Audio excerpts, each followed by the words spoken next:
The alarm screamed through the metal corridors of Relay Station Omega-7.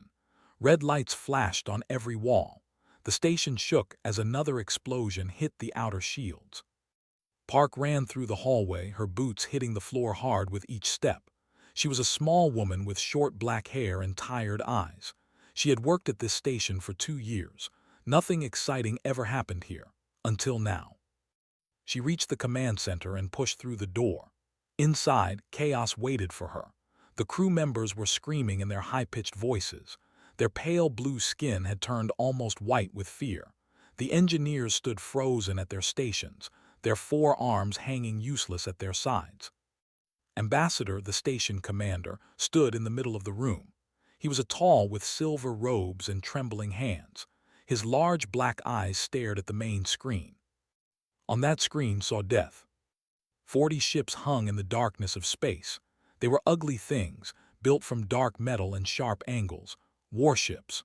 The raiders had finally come to this forgotten corner of the galaxy. "They are hailing us," said one of them, his voice shaking. The screen flickered. A face appeared. It was not really a face. It was a nightmare. The commander had a head like a mantis, with massive compound eyes that reflected the light in 1,000 directions. Its mandibles clicked together as it spoke. "Surrender your station," the creature said. "Give us your crew. Resist and we will take them anyway, but we will make it hurt." Ambassador stepped forward. We accept your terms. We surrender. Please do not." "No." Everyone turned to look at. She stood near the communications console, her hands pressed flat against it. Her heart was beating so fast she could hear it in her ears, but her voice was steady. "We do not surrender," she said. The ambassador stared at her like she had lost her mind. "Lieutenant Park, you cannot." "I know what to do to prisoners," said. "I have read the reports, the harvesting, the slave camps, the experiments." She looked at the frightened faces around her. "Surrender means death, just slower and more painful." The commander made a sound that might have been laughter. "Brave words from but you are one human on a station of weaklings. What can you do?" Did not answer. She turned to the console and started typing. The main transmitter was destroyed. She had seen that on her way here. The backup systems were jammed by interference. Every modern communication channel was blocked. But there was one system they did not know about. In the corner of the communications room, covered in dust, sat an old machine. It was a Terran emergency beacon, built 60 years ago when humans first started exploring this part of space. It used frequencies so old, so primitive, that no one used them anymore. No one except humans who remembered the old promises. Pulled off the cover. The machine looked ancient, all physical switches and blinking lights. No holographic displays, no voice commands, just metal and wire and desperate hope. "What are you doing?" Ambassador asked. "Calling for help." "Help from where? The coalition fleet is weeks away. No one can reach us in time." Did not look up. Her fingers moved across the old controls. Maybe, maybe not. The station shook again. Somewhere metal screamed as it tore apart. They were cutting through the outer hull. Appeared in the doorway. He was a big man with a scar across his jaw and calm eyes that had seen too many battles. He carried a rifle in his hands and had 2 more strapped to his back. "Lieutenant," he said the boarding parties will be here in 10 minutes, maybe less." "I need 15. Nodded like she had asked him to hold a door open, not hold back an army of alien killers. "I will give you 20. He turned to leave, then stopped. "Make the call count." He disappeared into the corridor. A moment later, heard him shouting orders to the few security personnel they had. The beacon hummed to life under her hands. It was working. After 40 years of sitting in the dark, it was actually working. Typed in the old codes. She had memorized them during training, back when instructors told stories about the early days, back when humanity was alone in the galaxy and had to rely on each other. She pressed the transmit button. "This is Relay Station Omega-7, she said, her voice clear despite the fear in her chest. "We are under attack by forces, 40 warships, 300 crew members, mostly non-combat personnel. We cannot hold for long." She paused. Outside she could hear gunfire, had engaged the enemy. Requesting immediate reinforcements. All Terran vessels, please respond.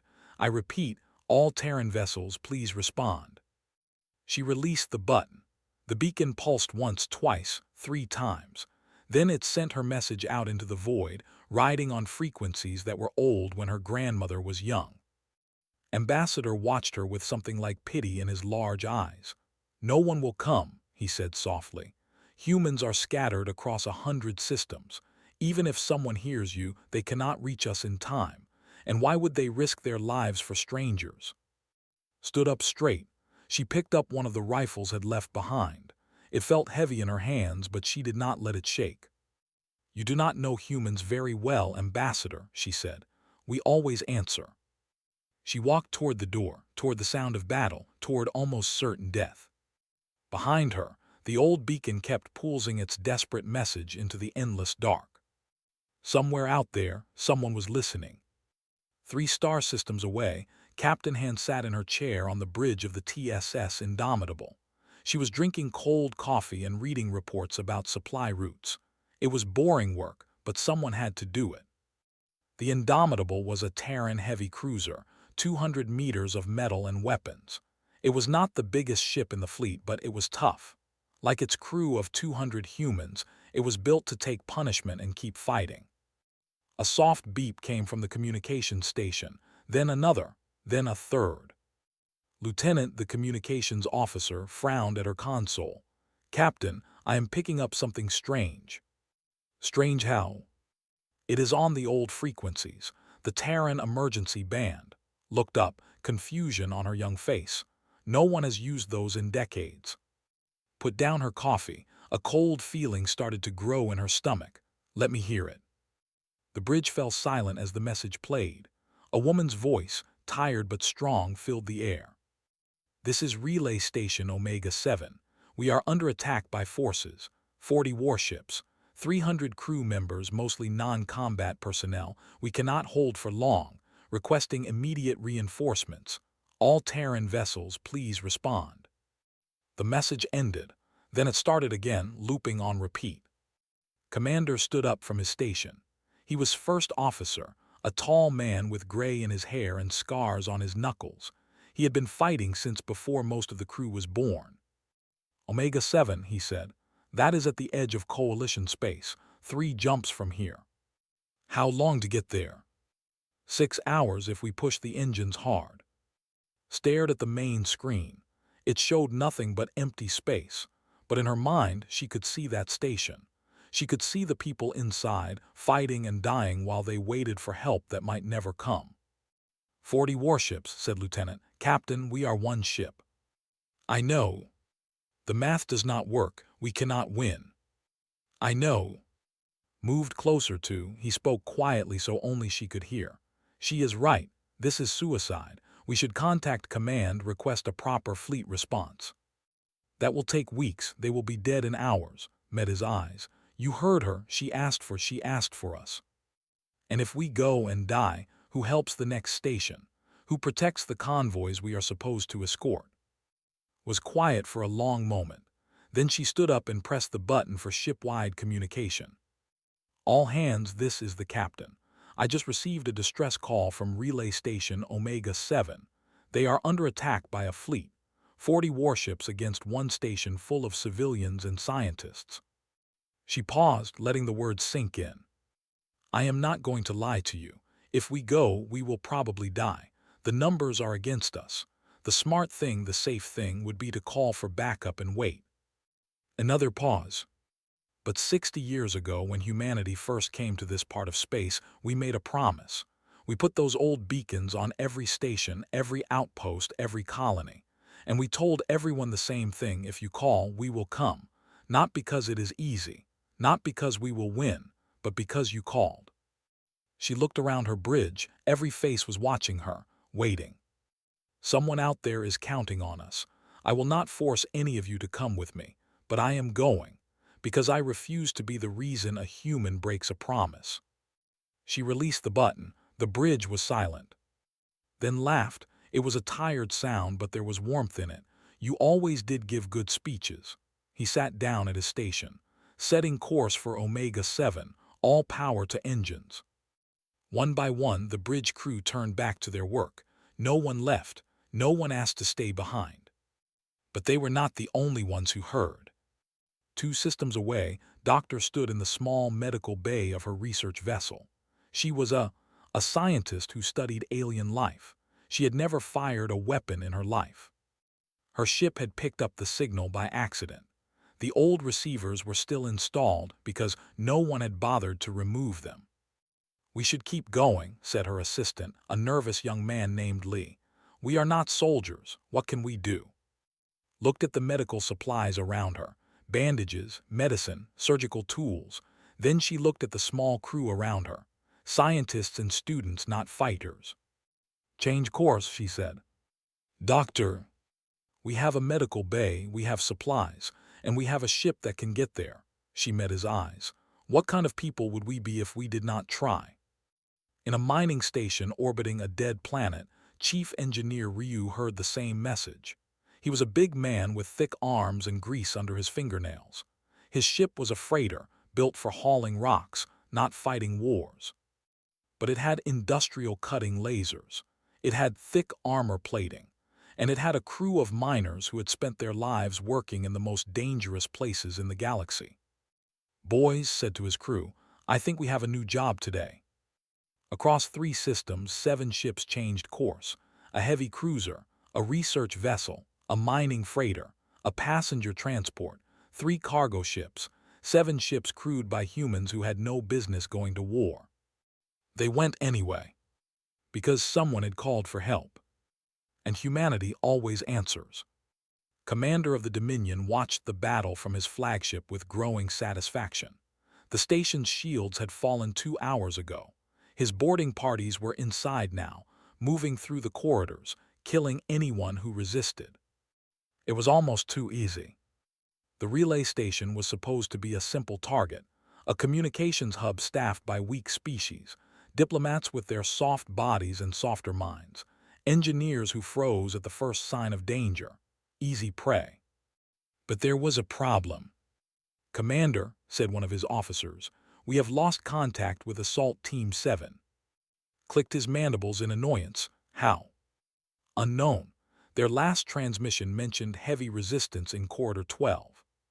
"Heavy resistance? From whom? The cannot fight, the will not fight." The officer hesitated. "There are humans on the station, Commander." Went very still. "Humans?" He had hoped the reports were wrong. He had hoped the small human presence on the station would run or hide like sensible creatures. But humans were never sensible. Had studied them, as all commanders were required to do. The files were disturbing. Humans came from a world called Earth. By galactic standards, it was a nightmare. The gravity was crushing.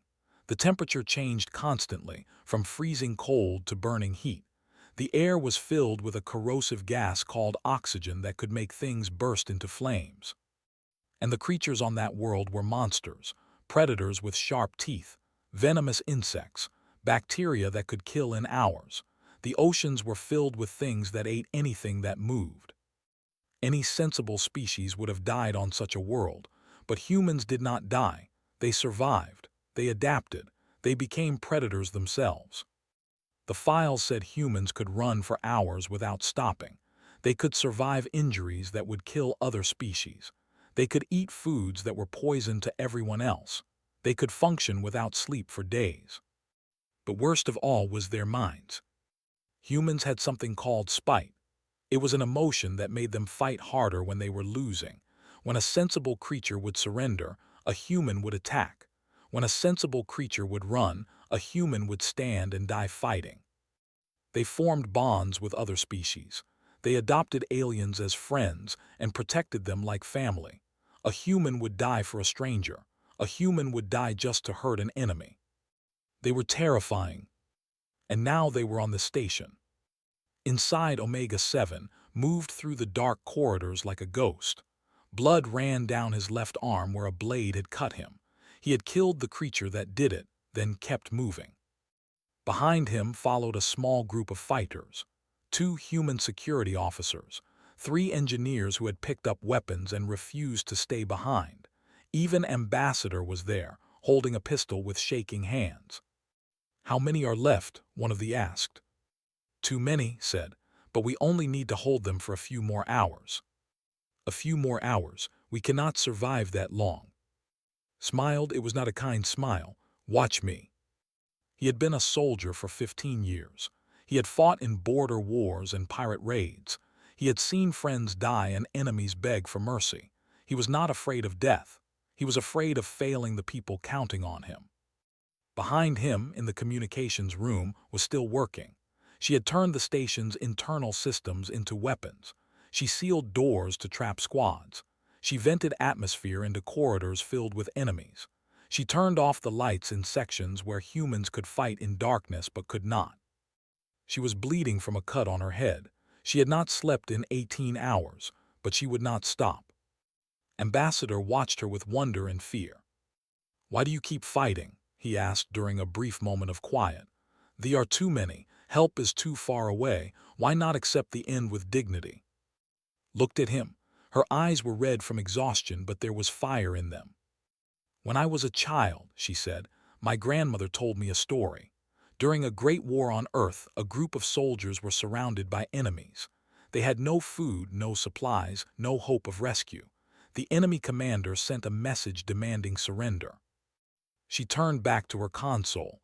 "Do you know what the human commander said?" "What?" "He said one word, nuts.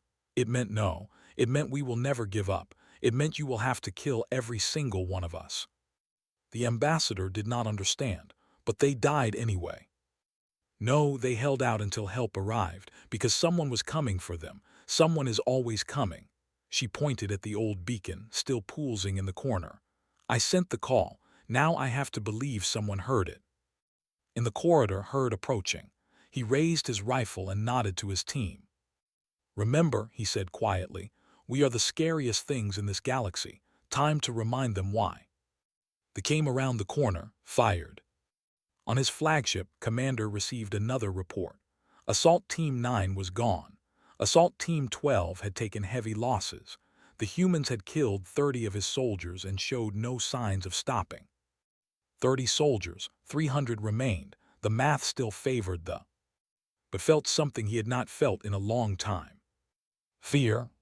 Because the humans were not supposed to fight like this. They were supposed to break. They were supposed to despair. But every hour they seemed to fight harder. As if they were waiting for something. As if help was coming. Dismiss the thought. No one could reach this station in time. The humans were alone. He did not know that 7 ships were racing through hyperspace toward him. He did not know that they always answered their calls. He did not know that he was already dead. He just did not know it yet. The TSS, Indomitable, dropped out of hyperspace like a hammer falling from the sky. Captain Han did not slow down. She did not wait to scan the area. She did not follow any of the careful procedures that sensible commanders used. She flew her ship directly into the middle of the formation. It was a move so stupid, so reckless, that no one had ever tried it before. That was why it worked. The ship scattered in confusion. They had been surrounding the station, pounding it slowly, enjoying the siege. They were not prepared for a Terran heavy cruiser to appear in their midst and start shooting. "All weapons fire at will," commanded. Her voice was calm, almost bored. Inside, her heart was racing, but her crew needed to see a captain who was not afraid. The Indomitable's guns roared. Energy beams cut through space. Missiles streaked toward enemy ships. 3 destroyers exploded before they could raise their shields. Commander stared at his screen in disbelief. 1 ship, 1 human ship against 40. It was insane. "Destroy them," he ordered. "All ships, concentrate fire on the human vessel." The fleet turned. Dozens of weapons locked onto the Indomitable, but before they could fire, 6 more contacts appeared on their sensors. 6 more ships dropped out of hyperspace. Doctor's research vessel came in fast and low. It was a small ship, not built for combat, but had spent the journey doing calculations. She knew exactly what her ship could do. "Everyone get to the escape pods," she told her crew. Now, Doctor, what are you planning? Smiled sadly, something necessary. The escape pods launched, stayed at the helm. She aimed her ship directly at a cruiser, accelerated to maximum speed, and overloaded the reactor.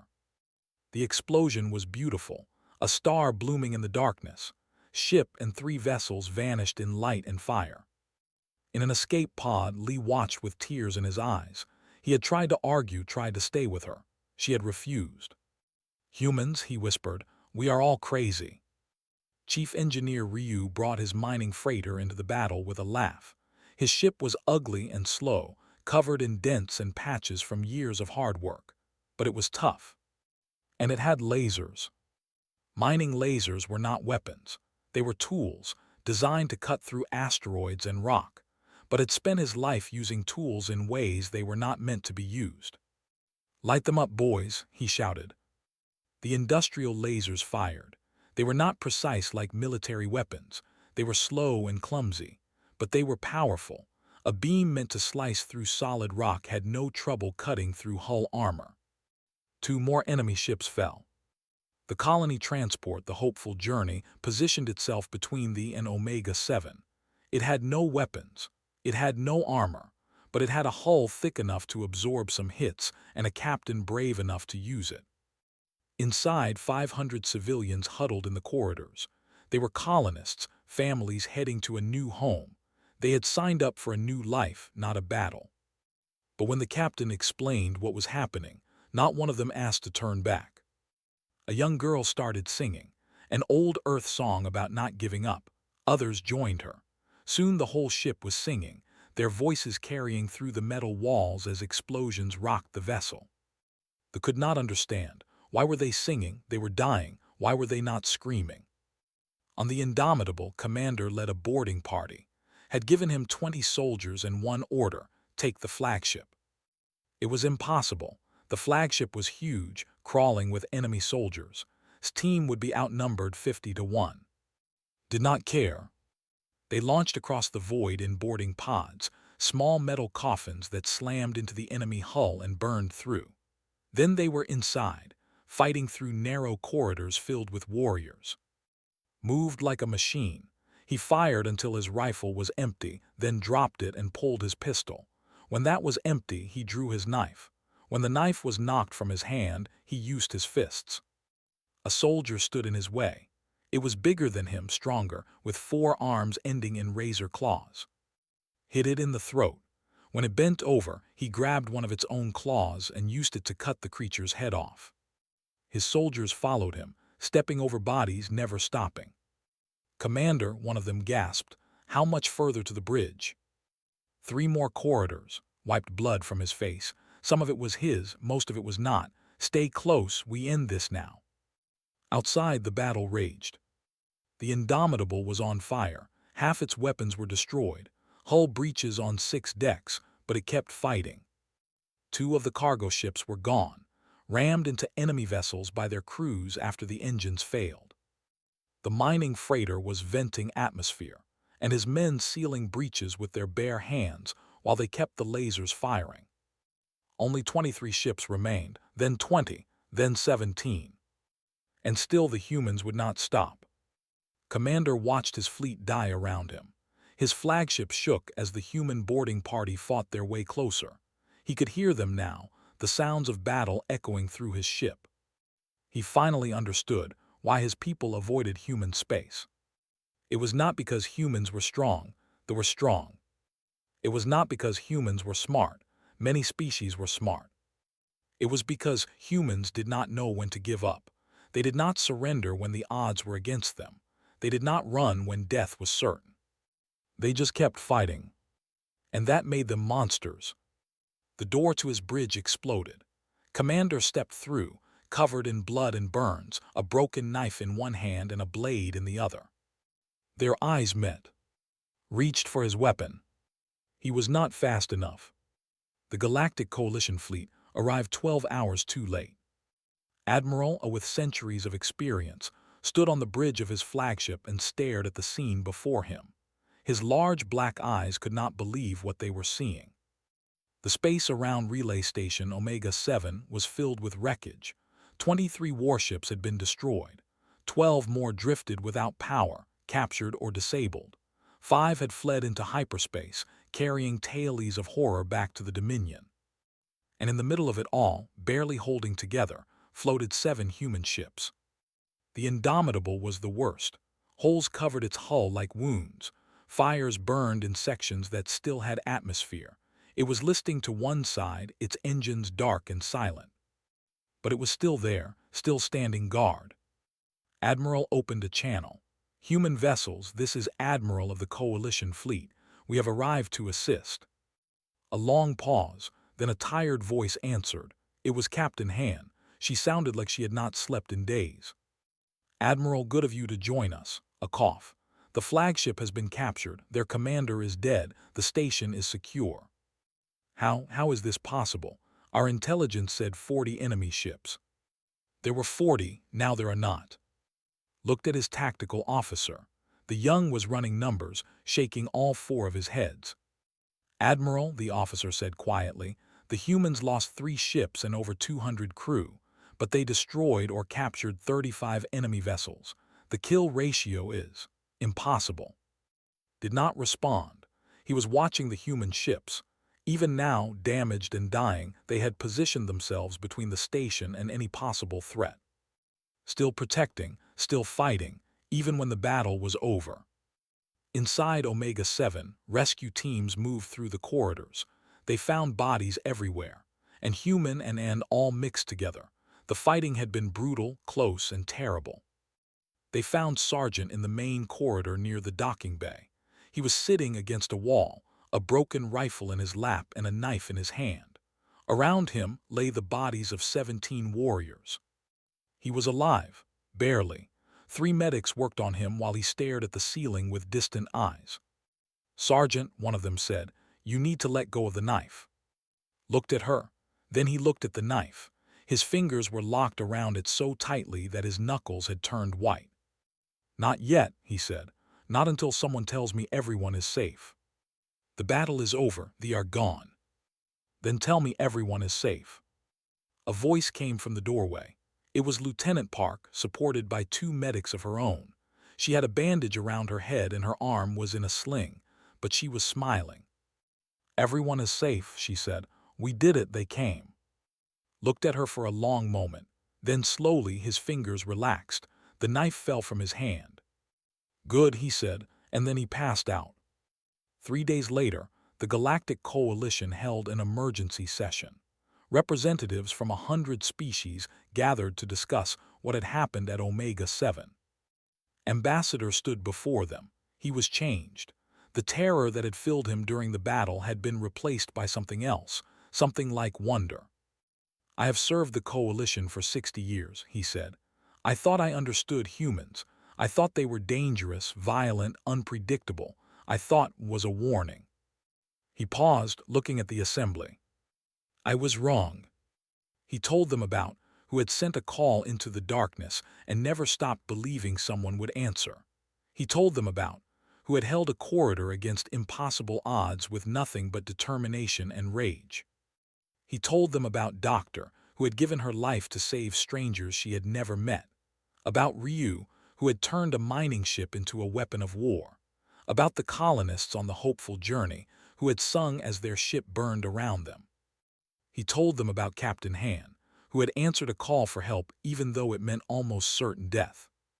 "I asked Lieutenant Park why they came," said. "Why they risked everything for a station full of species that were not their own. Do you know what she said?" The assembly was silent. "She said, you called, we came. That is what humans do." Step back from the podium. "We call them because they come from a world of death. We fear them because they can survive what would kill the rest of us. But I learned something on Omega-7. His voice grew stronger. "They are not dangerous to those they protect. When that signal went out, they came.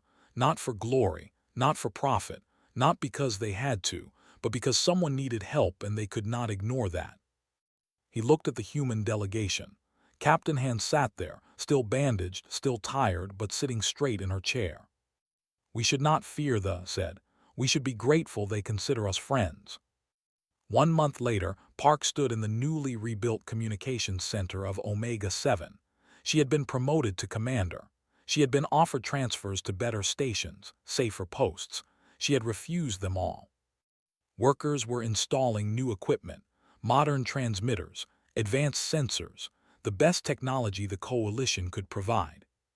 But in the corner, carefully maintained and fully repaired, sat the old Terran emergency beacon. "Commander," one of the workers said, "do you want us to remove that old thing? It is outdated. The new systems are much better." Looked at the beacon. She thought about the night she had sent that message into the dark. She thought about the ships that had answered, the people who had died, the friends she had made. "No," she said, "leave it." "But it is useless now. No one uses those frequencies anymore." Smiled, "Someone might. Someday, somewhere, someone might need help and have no other way to call." She touched the old machine gently. "And when they do, I want to make sure we can hear them." The worker shrugged and went back to his job. Stood alone in the quiet room, her hand on the beacon. Somewhere out there, across the vast emptiness of space, other beacons waited. Old machines on forgotten stations, silent for decades, waiting for the day someone would need them. Waiting for the day someone would call. And when that day came, humanity would answer. Because that was what humans did. Always.